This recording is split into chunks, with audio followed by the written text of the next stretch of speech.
Hello everybody, this is AK. I'm back. So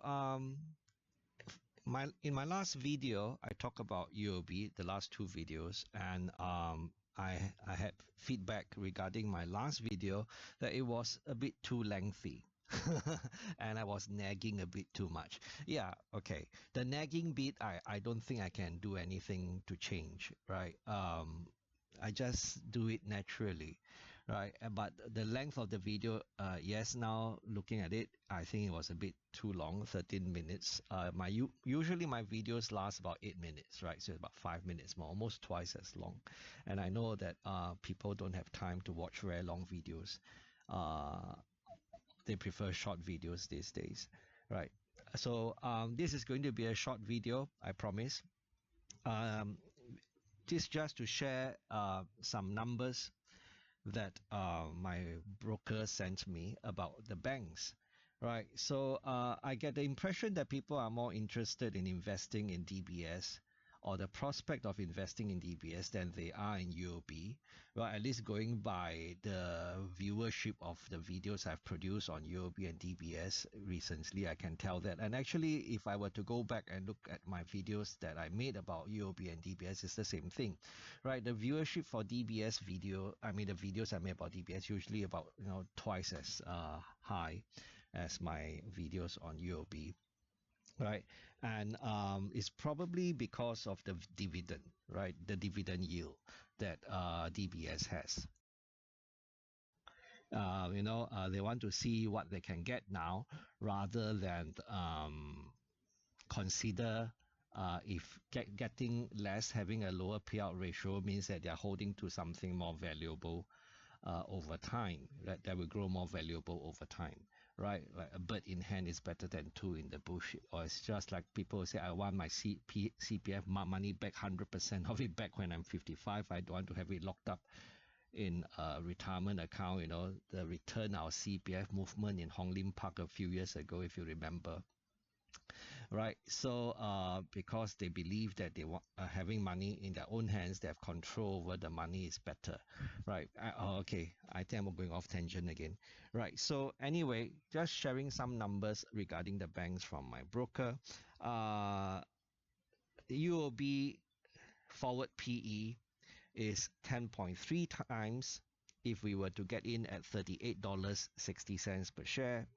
And DBS forward PE is 11.7 times, and OCBC forward PE is 10.4 times. Right. So I want to share these numbers because if we were to use my the information I provided in a previous video about how we can use the 5-year mean PE ratio to help guide us as to whether we are getting a fair price when we invest for the banks, and I invest in the banks, and I said that the 5-year mean PE ratio for the three banks about 11 times. So UOB currently 10.3 times, and OCBC 10.4 times, still below 11 times. DBS 11.7 times. Above 11 times and approaching 12 times. So from the PE ratio perspective, UOB and OCBC seem to be still okay to buy, right? And of course, yesterday I made a case for buying UOB and not just DBS because of how their dividend payout ratio is only 50% compared to DBS, right? If you haven't watched that video yet, I'll provide a link in the description box below so you can go and take a look or have a listen, right? And then the next thing is about price to book. UOB trades at 1.3 times price to book, DBS trades at 1.9 times price to book, and OCBC trades at 1.4 times price to book. So from a price to book perspective, UOB is also the least expensive. It has, as in it has the lowest premium to book value. It's trading at the lowest premium to book value compared to the other two banks. So UOB 1.3 times, OCBC 1.4 times.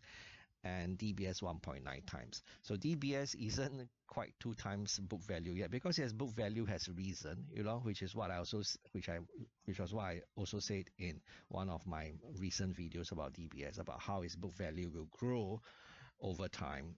So to get to 2 times book value, the price has to rise much faster, right? And then we look at dividend yield. If we were to take out the capital distribution, ignore the capital distribution, and just talk about the normalized dividend, right? And so if we do that, then a normalized dividend payout, normalized dividend payment from DBS will give us a normalized yield of about 5.2%.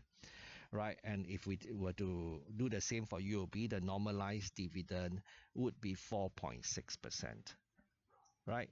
But bear in mind, this 5.2% is on the back of a 60% payout ratio, whereas UOB 4.6% would be based on a 50% payout ratio, right? So if we were to, again, use a 60% payout ratio for UOB, then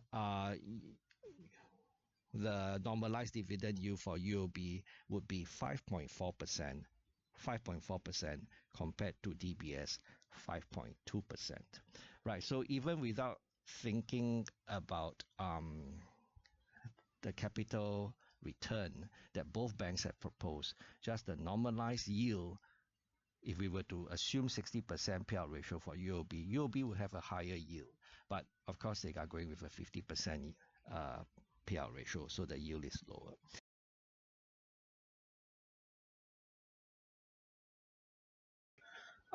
So these are just the numbers that my broker has sent me, and I have fleshed it out. I fleshed them out with my own perspective and what I've said in past videos, right, to make the numbers more meaningful and useful in our decision-making process.